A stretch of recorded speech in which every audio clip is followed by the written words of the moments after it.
네, 안녕하세요. 반갑습니다. 리온 피부과 원장 피부과 전문의 문정윤입니다. 자, 이렇게 오랜만에 씩 구독자분들에게 인사드리게 되어 너무나 반갑고 설레입니다. 저는 현재 이 피부왕 정윤이라는 유튜브 채널을 운영하면서 피부 건강이나 피부 상식, 그리고 피부 미용과 관련된 다양한 정보를 알기 쉽게 전달해 드리고 있고요. 자, 오늘도 이 영상 보시는 분들께 도움이 많이 될 수 있도록 유익한 피부 이야기들 많이 들려드리겠습니다. 저도 이 비타민C 화장품에 대해 가장 많이 받는 질문이 바로 언제, 또 얼마나, 또 어떻게 발라야 하나요? 인데요. 사실 비타민C가 피부에 좋은 성분인 거는 맞지만 무조건 많이 바르거나 또 고농도를 쓴다고 효과가 더 좋은 거는 아닙니다. 자, 오히려 이 제대로 사용하는 방법이 훨씬 더 중요하죠. 저는 특별한 이유가 없다면 이 아침에 사용하는 걸 가장 추천을 드리는데요. 낮 동안 자외선이나 미세먼지 같은 환경 자극 때문에 이 피부의 활성산소가 계속 만들어지는데 이 비타민C가 이런 산화 스트레스를 줄여주는 데 도움이 되기 때문입니다. 자, 물론 이 비타민C가 자외선 자체를 막아주는 것은 아니기 때문에 자외선 차단제는 꼭 함께 발라주시는 게 좋고요. 사용량도 너무 욕심낼 필요는 없습니다. 얼굴 전체가 얇고 고르게 덮일 정도, 보통 3-4방울 정도면 충분한 경우가 많습니다. 또 비타민C 화장품 중에는 이 L-아스코르브산이라고 하는 순수 비타민C 제품들이 있는데요. 이러한 제품은 빛과 열에 약하기 때문에 이 서늘하고 어두운 곳에 보관하는 것이 좋고요. 농도 역시 대부분은 한 10에서 20% 정도면 이 효과와 자극 사이의 균형이 가장 좋습니다. 따라서 비타민C 화장품은 무조건 비싼 제품 또는 고함량 제품을 찾기보다는 내 피부에 맞는 제품을 올바른 방법으로 꾸준히 사용하는 것이 가장 중요하다고 생각하시면 되겠습니다. 많은 분들이 선크림은 일단 바르기만 하면 된다고 생각을 하시는데요. 사실 얼마나 많이 그리고 얼마나 자주 바르느냐가 훨씬 더 중요합니다. 선크림에 적혀있는 SPF 수치 있죠. 이것은 자외선을 차단하는 정도를 의미하는데 그 효과는 이 권장량을 충분히 발랐을 때의 기준이기 때문에 우리가 평소에 콩알만큼만 조금 바르면 이 기대한 만큼의 차단 효과를 얻기가 불가능하죠. 자, 얼굴 기준으로는 보통 검지손가락 2마디 정도의 양을 사용하는 것이 권장량인데요. 생각해보면 굉장히 많은 양이기 때문에 사실 한 번에 바르기 좀 부담스럽기도 합니다. 자, 그렇다고 한다면 한 2-3번에 걸쳐 나눠 바르는 것도 좋은 방법이고요. 또한 아침 외출 전에 한 번 바르고 끝내기보다는 햇빛이 강한 점심 무렵에 한 번 정도 더 발라주는 것만으로도 자외선 차단 효과를 훨씬 오래 유지할 수 있죠. 클렌징도 마찬가지입니다. 많은 분들이 선크림을 바르면 이중 세안을 무조건 해야 한다고 생각을 하시는데 꼭 그렇지는 않습니다. 워터프루프 선크림이나 메이크업을 한 상태라면 당연히 이중 세안이 필요하겠지만 가벼운 데일리 선크림만 사용을 했고 평소에 피부가 건조하거나 민감한 편이라면 과하게 클렌징을 하는 것이 오히려 피부 장벽을 손상시키고 건조함이나 자극을 악화시킬 수가 있고요. 결국 이 선크림은 잘 바르는 것도 중요하지만 내 피부 상태와 또 사용하는 제품에 맞게 잘 지우는 것이 중요하다는 점을 꼭 기억해 주시면 좋겠습니다. 많은 분들이 이제 선크림을 매일마다 바르고 계시면서 어떤 선크림을 선택하는 게 좋을지, 어떤 선크림이 내 피부에 맞을지 궁금해 하시는데요. 일단 선크림을 선택할 때는 유기자차냐, 이 무기자차냐, 이 두 가지 종류를 정확하게 알고 구분해서 선택하는 것이 중요합니다. 먼저 유기자차는 피부에 발랐을 때 그 성분이 피부 안으로 흡수가 되고 이 자외선을 받았을 때 자외선 에너지를 열 에너지로 바꾸는 과정을 통해서 자외선으로부터 피부를 보호하는데요. 기본적으로 피부에 흡수되는 성분이다 보니까 발림성이 좋고 백탁 현상 없이 피부에 잘 스며든다는 것이 장점이라고 볼 수 있습니다. 하지만 피부에 스며든다는 특징 때문에 피부가 민감한 경우에는 간혹 스며든 성분들이 피부를 자극할 수 있는 경우가 있어서 사용에 주의가 필요하고요. 반대로 무기자차의 경우에는 피부 안으로 흡수되기보다는 피부 겉을 코팅하는 방식으로 작용하게 되며 자외선이 피부에 도달했을 때 자외선을 피부로부터 반사시키는 방식으로 작용을 하게 됩니다. 따라서 민감성 피부인 경우에는 무기자차를 사용하는 것이 더 유리할 수 있겠지만 반대로 백탁현상과 같은 불편감이 생길 수가 있고 발림성이 유기자차에 비해서는 조금 더 떨어질 수 있습니다. 물론 최근에는 이런 선크림의 개발 기술이 많이 발달했기 때문에 유기자차라고 해서 혹은 무기자차라고 해서 이러한 장단점이 명확히 구분되지 않는 경우도 있는데요. 그럼에도 불구하고 이런 유기자차나 무기자차의 차이를 기본적으로 알고 본인의 피부 타입에 맞춰서 내 피부가 민감한지 혹은 백탁현상이 좋은지 싫은지 이런 것들을 먼저 구분하고 유기자차와 무기자차 여부를 구분해서 먼저 선택을 해보시면 좋을 것 같습니다. 레티놀은 피부과 의사들이 가장 추천하는 안티에이징 성분 중 하나인데요. 피부 결이나 잔주름, 또 기미나 잡티 개선에 도움이 되는 건 맞지만 또 처음부터 무리하게 사용하면 오히려 피부가 뒤집어지기 쉽습니다. 그래서 레티놀을 사용할 때는 제가 항상 몇 가지 주의사항을 강조드리고 있는데요. 먼저 많은 분들이 이 레티놀이 그냥 내 피부에 안 맞는다고 생각을 많이 하시는데 실제로는 이 피부 장벽이 약해진 상태에서 너무 급하게 시작한 경우가 굉장히 많습니다. 그래서 평소에 피부가 민감하거나 쉽게 따갑고 화끈거림을 느끼는 편이라면 레티놀을 시작하기 전에 먼저 3, 4주 정도는 이 피부 장벽을 회복시키는 것이 필요하고요. 또 두 번째로는 처음부터 매일 바르기보다는 한 주일에 정도부터 천천히 시작해서 피부가 적응하는 속도에 맞춰 점진적으로 횟수를 늘리는 것을 추천을 드립니다. 세 번째는 샌드위치 테크닉인데요. 레티놀보다 보습제를 먼저 바르고 그 위에 레티놀을 바른 뒤 다시 보습제를 더 바르는 이른바 샌드위치 쌓는 것처럼 레이어링하는 방법도 자극을 줄이는 데 상당한 도움이 되죠. 자, 마지막으로는 효과를 빨리 보고 싶다고 무작정 많이 바르는 것보다는 이 소량을 얼굴 전체에 균일하게 펴바르는 것이 훨씬 더 중요합니다. 결국 이 레티놀은 욕심을 내서 많이 빨리 쓰는 사람한테 좋은 것이 아니라 꾸준히 오래 사용하는 사람이 훨씬 더 좋은 결과를 얻는 성분이라고 이해하시면 되겠습니다. 많은 분들이 얼굴은 열심히 관리를 하시는데 손등은 의외로 거의 신경 쓰지 않는 경우가 많습니다. 그런데 실제로는 이 손등이 얼굴보다 더 빨리 이 나이 들어 보이는 경우도 적지 않은데요. 왜냐하면 이 자외선이나 물, 세제 같은 자극을 매일 받는 데 비해서 피부도 굉장히 얇고 피지선도 적어서 이 노화가 훨씬 빠르게 쉽게 진행되기 때문이죠. 자, 그래서 평소에도 이 손등을 열심히 관리하는 것이 매우 중요합니다.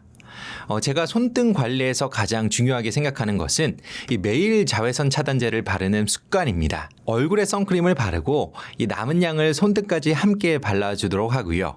이 손을 씻은 뒤에는 필요하면 한 번씩 더 발라주는 것만으로도 이 자외선에 의한 노화를 줄이는데 큰 도움이 되죠. 자, 여기에 평소 핸드크림을 사용하면서 피부 장벽을 열심히 보호하고 레티놀 같은 레티노이드 성분을 꾸준히 사용하면 잔주름이나 피부결 개선에도 도움을 받을 수 있습니다. 피부에 좋지 않은 습관을 피하는 것도 중요한데요. 뜨거운 물로 손을 자주 씻거나 강한 클렌저를 사용하는 습관은 이 피부를 더 빨리 늙게 만들 수 있으니 가능한 줄여주는 것이 좋습니다. 자, 만약 이미 혈관이 많이 도드라지거나 피부가 심하게 얇아져서 노화가 관찰이 된다면 이 피부과에서 볼륨 개선이나 피부결을 개선하는 시술을 받아보는 것도 좋은 선택인데요. 결국 손등도 이 얼굴 관리하듯이 자외선 차단, 보습, 레티노이드, 그리고 생활습관 관리를 꾸준히 하는 것이 가장 확실한 안티에이징 방법이라고 말씀드릴 수 있겠습니다. 네, 눈가는 이 얼굴에서 피부가 가장 얇은 부위라 주름이 가장 먼저 생기기 쉬운데요. 이를 위해서 많은 분들이 비싼 아이크림을 찾지만 사실 더 중요한 건 어떤 성분이 들어있느냐입니다. 자, 개인적으로 가장 추천하는 성분은 레티놀인데요. 레티놀은 콜라겐 생성을 촉진해서 이 잔주름이나 피부결 개선에 가장 근거가 탄탄한 성분 중 하나로 잘 알려져 있죠. 다만 이 눈가는 워낙 민감하기 때문에 처음에는 저농도 제품을 소량만 바르도록 하고 이 보습제와 함께 사용하면서 천천히 적응하는 것이 중요합니다. 또 하나 관심 있게 볼 만한 성분으로는 아세틸 헥사펩타이드 8이 있습니다. 굉장히 생소한 성분이실 텐데요. 찾아보면 바르는 보톡스라고 불리는 성분으로 알려져 있는데 근육의 움직임을 일부 완화해서 눈가주름 개선에 도움을 받을 수 있습니다. 다만 현재까지의 근거는 레티놀만큼은 강하지 않고 주사로 맞는 보톡스를 대체할 정도의 효과를 기대하기는 어렵기 때문에 저는 레티놀을 기본으로 먼저 사용하면서 이 아세틸 헥사펩타이드 에이슨 보조적으로 함께 활용하는 것을 추천드리고 싶습니다. 따라서 단순히 비싼 아이크림을 사서 쓰기보다는 이렇게 의학적인 근거가 확실한 성분을 내 피부에 맞게 꾸준히 사용하는 것이 가장 효과적으로 눈가 피부를 관리하는 방법이라 생각해 주시면 좋겠습니다. 점이나 검버섯, 쥐젖은 이 겉보기에는 비슷해 보여도 알고 보면 다 서로 다른 피부 질환인데요.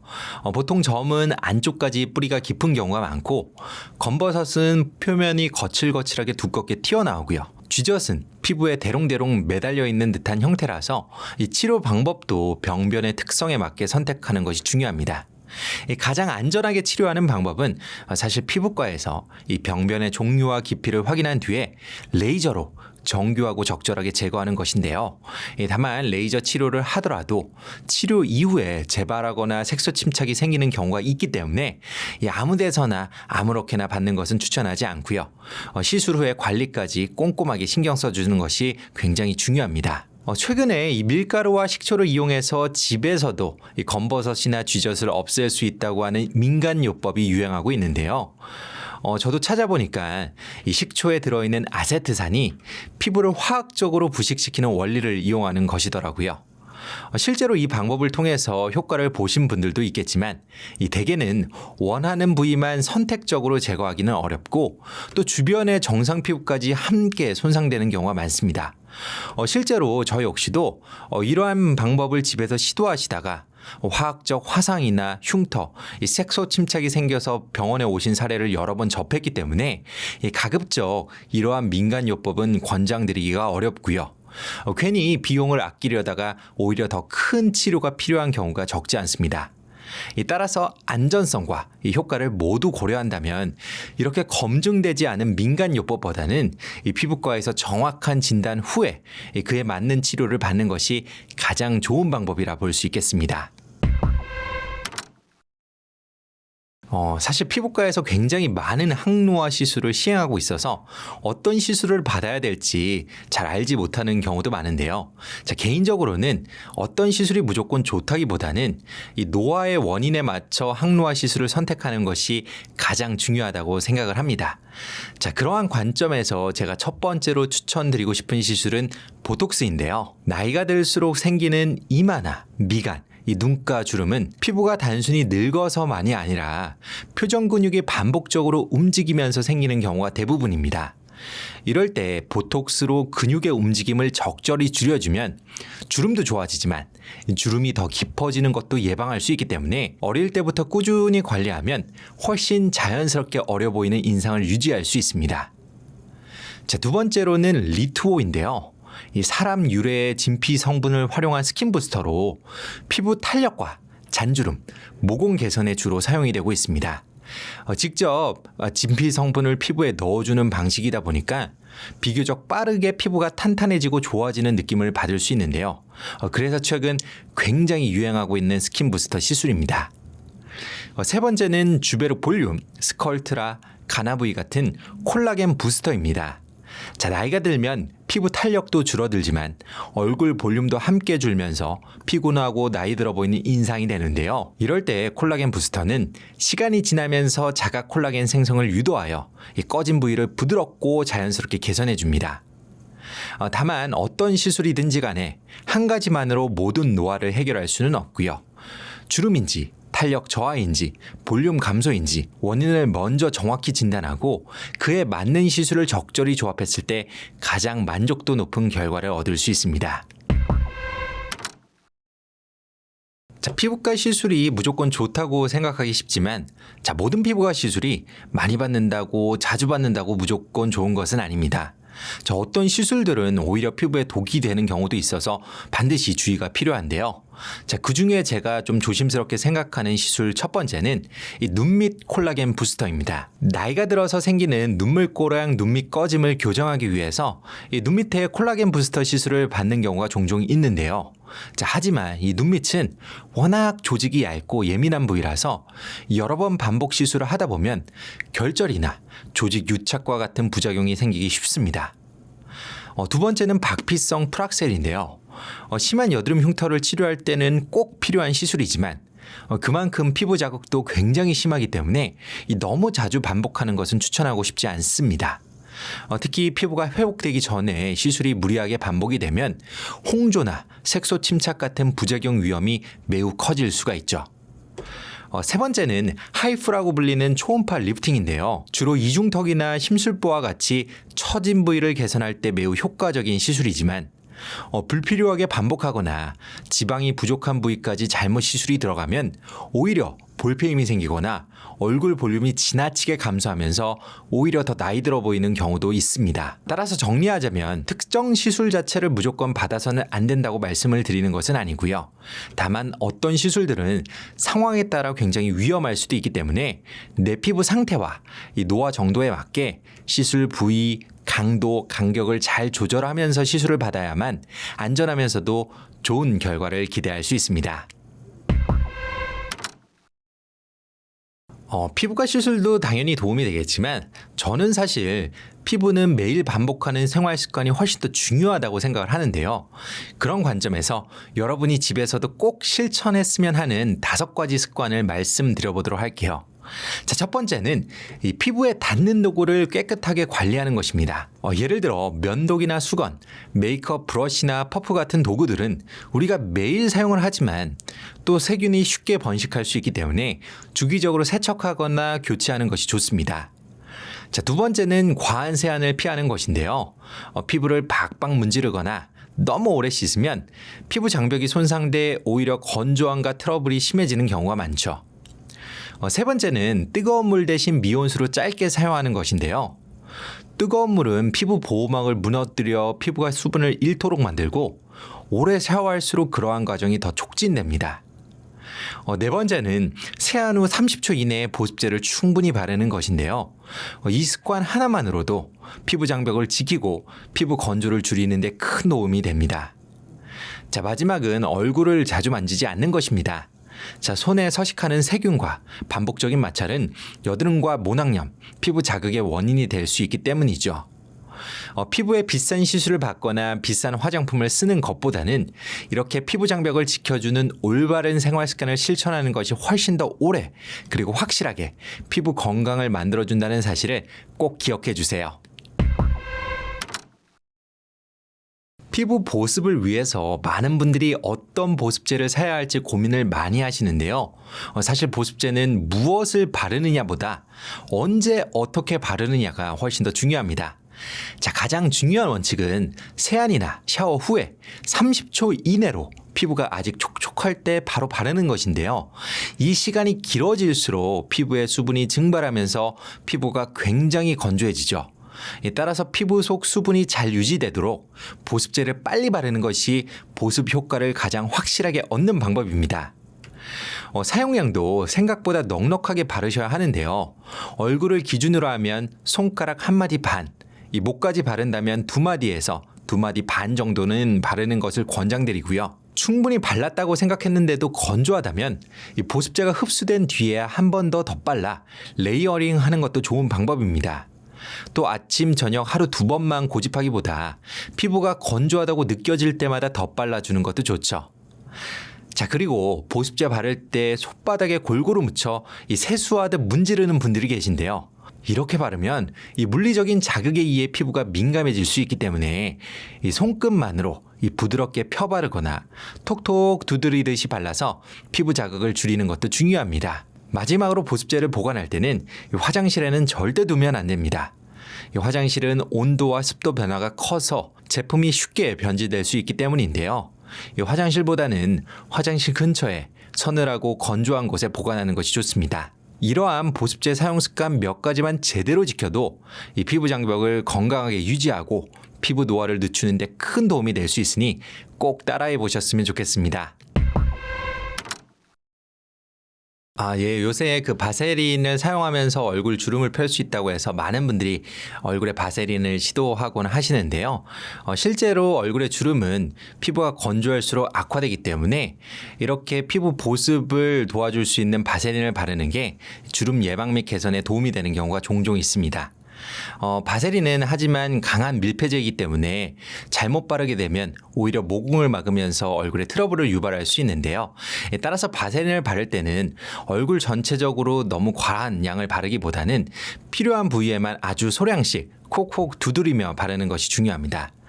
또한 바세린 자체는 기본적으로 보습제로 나온 제품은 아니기 때문에 평상시에는 보습제 위주로 사용하도록 하고요. 보습제를 발랐을 때도 건조하거나 잔주름이 잡히는 부위가 있다면 그런 부위에만 국한해서 국소적으로 사용하는 것이 중요하겠죠. 그래서 저는 평소에 바세린 사용법을 안내 드릴 때는 평소 사용하는 보습제를 먼저 바르도록 하시고요.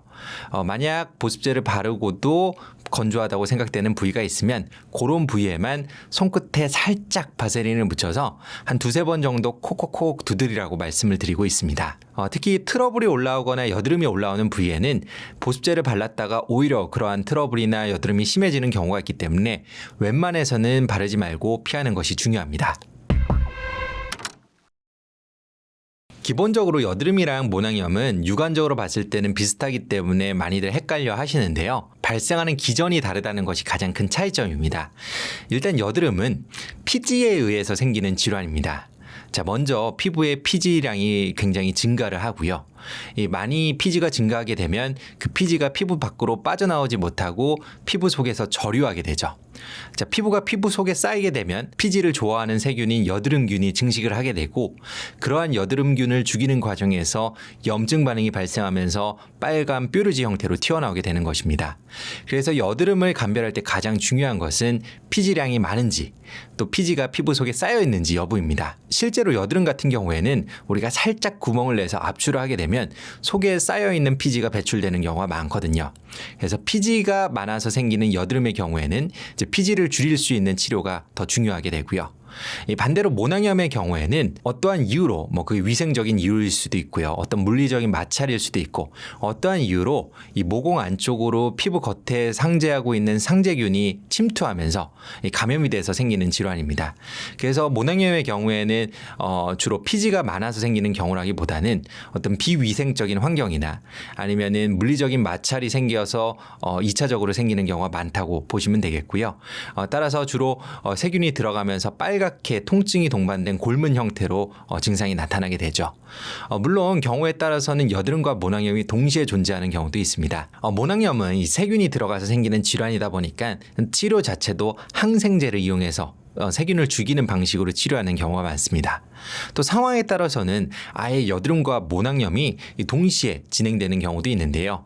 따라서 여드름과 모낭염을 무조건 구분하려고 하기보다는 만약 여드름인지 모낭염인지 정확히 구분하기 어렵다면 주변 피부과에 방문하셔가지고 한번 진단을 받아보시는 것도 추천드리고 싶습니다. 그런 민간요법이 있죠. 물에 식초를 타서 세안을 하면 소독되는 효과도 있고 세균을 죽이는 효과도 있어서 모낭염에 도움이 된다라고 얘기를 하는 경우도 있는데 실질적으로 의학적인 근거가 확실하다고 보기는 어렵습니다. 보통 우리가 식초를 물에 타서 얼굴에 세안을 하면 좋다고 하는 얘기는 사실 피부가 약산성이기 때문인데요. 식초가 약산성이기 때문에 식초를 탄 물을 세안을 하면 피부가 일시적으로 pH가 낮아지면서 약산성 상태로 변할 수 있죠. 피부는 약산성 상태에서 가장 건강한 상태를 유지할 수 있고 또 세균에 대한 저항력도 가장 커지기 때문에 그러한 관점에서 이러한 민간요법이 어느 정도 근거가 있다고 얘기해 드릴 수는 있지만 사실 그것만 가지고는 세균을 죽이기는 충분하지 않을 수가 있고요. 또한 식초에 물을 탄 것 자체가 우리가 원하는 만큼 정확하게 피부의 약산성 상태를 만든다고 장담할 수는 없기 때문에 만약 모낭염이 심한 경우라면 이러한 민간요법을 사용하기보다는 이 병원에서 정확한 상태를 진단받고 그에 맞는 치료를 받도록 하는 것을 권장드리고 싶습니다. 자, 많은 분들이 피부가 좋아지기 위해서 집에서 열심히 피부 관리를 하죠. 자, 그러다 보면 이 피부에 좋다고 하는 것들은 다 해보려고 하시는데요. 하지만 그렇게 너무 열심히 관리하는 것이 오히려 피부를 망치는 원인이 될 수도 있습니다. 첫 번째는 이 너무 열심히 씻는 습관입니다. 자, 씻을 때 너무 박박 문지르거나 하루에도 여러 번 세안하면 이 피부 장벽이 손상되기 쉬운데요. 자, 그러다 보면 건조함이라든지 홍조, 여드름이 더 심해질 수도 있고요. 피부는 무조건 깨끗해야 한다기보다는 피부 장벽을 지키면서 적당히 씻도록 하는 것이 훨씬 더 중요하다고 볼 수 있습니다. 두 번째는 1일 1팩입니다. 1일 1팩. 이렇게 매일마다 마스크팩을 사용하는 분들도 계시죠. 자, 마스크팩은 우리가 필요할 때 사용하는 것은 좋지만 사실 매일 한다고 해서 효과가 계속 커지는 것은 아닌데요. 자, 오히려 피부가 민감하다면 자극이나 접촉 피부염 위험이 높아질 수 있기 때문에 이 평소에는 내 피부에 잘 맞는 보습제 위주로 관리하는 것이 훨씬 더 중요합니다. 이 마지막으로는 유행만 따라 피부를 관리하는 것은 꼭 주의해야 한다고 말씀드리고 싶은데요. 요새는 워낙 정보의 홍수 속에 살고 있다 보니 주변에서 좋다고 하는 피부과 시술이나 또 피부 화장품 이야기를 들으면 왠지 한 번쯤은 받아보거나 써보고 싶은 생각이 들기 마련이죠. 하지만 인기 있는 시술이나 화장품이라고 해서 내 피부에 맞는 것은 절대 아닌데요. 자, 오히려 내 피부에 맞지 않는 시술을 받거나 화장품을 사용하게 되면 피부가 민감해지거나 피부 노화가 촉진될 수 있습니다. 따라서 유행을 쫓지 않고 내 피부에 맞는 방법을 꾸준히 실천하는 것이 가장 좋은 안티에이징 전략이라고 말씀을 드리고 싶네요. 약국 연고 3가지라. 사실 너무 좋은 약국 연고들이 정말 많아서 딱 3가지만 고르라고 한다면 사실 고르기가 쉽지는 않은데요. 그래도 범용성과 가성비를 모두 고려해서 우선순위를 정해본다면 저는 비판텐 연고, 또 미보 연고, 그리고 에크린겔을 추천드리고 싶습니다. 먼저 이 비판된 연고의 성분은 덱스판테놀인데요. 피부 장벽 회복을 도와주고 또 상처 재생에도 도움을 주는 성분으로 잘 알려져 있죠. 이 보습력이 상당히 좋기 때문에 건조하거나 자극받은 피부에 가장 활용도가 높습니다. 두 번째로 미보 연고는 화상 연고로 잘 알려져 있는데요. 집에서 생활하다가 실수로 고데기나 뜨거운 물에 데였을 때 가벼운 화상이 생겼는데 병원 갈 시간은 없고 이럴 때 응급처치로 사용하기 아주 좋고요. 꼭 화상이 아니더라도 상처 회복을 도와주는 효능도 있기 때문에 살짝 피부가 벗겨지거나 까졌을 때도 상당히 사용하기 유용합니다. 자, 마지막으로 에크린겔은 이 살리실산 성분의 여드름 연고인데요. 이 살리실산은 각질과 피지를 녹이는 효과가 뛰어나서 이 좁쌀 여드름이나 블랙헤드처럼 각질이 모공을 막아서 생기는 문제에 효과적이죠. 자, 물론 이러한 연고들은 연고마다 용도가 모두 다르기 때문에 어느 하나가 무조건 좋다, 어느 하나가 무조건 만능이다 라고 말씀드리기는 어렵고요. 상황에 맞게, 증상에 맞게 그때그때 선택해서 사용하시면 되겠습니다. 물론 제가 말씀드리는 이 3가지 연고 이외에도 이 다양한 연고들을 제 유튜브 채널에서 소개를 드렸으니 궁금하신 분들은 한번 참고해 주시면 좋겠네요. 홈케어 디바이스 자체의 원리는 다 의학적으로 증명된 기전으로 알려져 있는데요. 이제 홈케어 디바이스도 종류가 다양하고 종류마다 그 작용 기전이 다르기 때문에 우리가 좀 구분해서 보는 것이 중요합니다. 대표적으로 피부 탄력을 올려준다고 알려진 홈케어 디바이스로는 고주파 디바이스나 초음파 디바이스가 있는데요. 이 고주파나 초음파 모두 피부에 일정 자극을 가하고 피부의 온도를 올려서 콜라겐 생성을 촉진하는 것으로 그 기전이 잘 알려져 있죠. 다만 피부과 시술과 이런 홈케어 디바이스에서 사용하는 고주파, 초음파의 차이점이라면 그 강도나 깊이에 있습니다. 피부과에서는 정확하게 우리가 원하는 이 콜라겐 생성을 유도할 수 있는 타겟 온도까지 올릴 정도로 강한 강도의 고주파와 초음파를 사용하는 데 반해서 이 홈케어 디바이스의 경우에는 부작용 예방을 위해서 훨씬 더 강도가 약하게 또 목표로 하는 타겟 온도보다 훨씬 더 낮은 온도를 목표로 하는 경우가 많죠. 자, 그러다 보면 우리가 원하는 만큼 고주파 에너지나 초음파 에너지를 사용해서 피부에 변화를 유발하기가 좀 어려울 수 있습니다. 또한 홈케어 디바이스의 경우에는 욕심내서 무리하게 사용하다가 오히려 우리가 예상했던 것보다는 훨씬 더 많은 에너지가 축적되면서 우리가 예기치 못한 부작용을 또 유발할 수 있는 부분도 있죠. 따라서 홈케어 디바이스 중에서 고주파 디바이스나 초음파 디바이스의 경우에는 기본적으로 사용을 권장드리기는 좀 어려울 수 있고요. 다만 홈케어 디바이스 중에서 LED 디바이스가 있습니다. LED의 경우에는 주로 피부 탄력을 올리기보다는 피부 재생이나 피부 진정 효과를 위해서 사용하는 경우가 많은데요. LED의 경우에는 상대적으로 안전성이 높고 또 실제로 피부과에서도 피부가 예민하거나 아니면 피부에 트러블이 많이 올라왔을 때 진정시키는 용도로 사용하는 경우가 많기 때문에 필요하다면 LED 디바이스를 사용하는 것을 좀 권장드리고 싶습니다. 물론 이러한 디바이스 역시도 부정확하게 사용하거나 아니면 너무 무리해서 사용하다가는 피부에 문제가 생길 수가 있기 때문에 반드시 권장 방법을 준수해서 사용하는 것을 추천드리고 싶습니다. 자, 오늘 이렇게 피부 관리와 관련해서 여러 가지 이야기를 나눌 수 있어서 너무 즐거웠고요.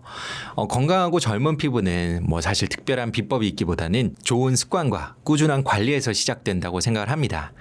물론 피부과 시술도 도움이 되겠지만 유행하는 제품이라든지 시술에 휩쓸리기보다는 내 피부 상태를 정확하게 알고 거기에 맞는 솔루션을 찾는 게 더 중요하겠죠. 자, 앞으로 저는 제 유튜브 채널 피부왕 정윤을 통해서 의학적으로 검증된 또 믿을 수 있는 피부 정보를 꾸준히 전달드릴 예정이고요.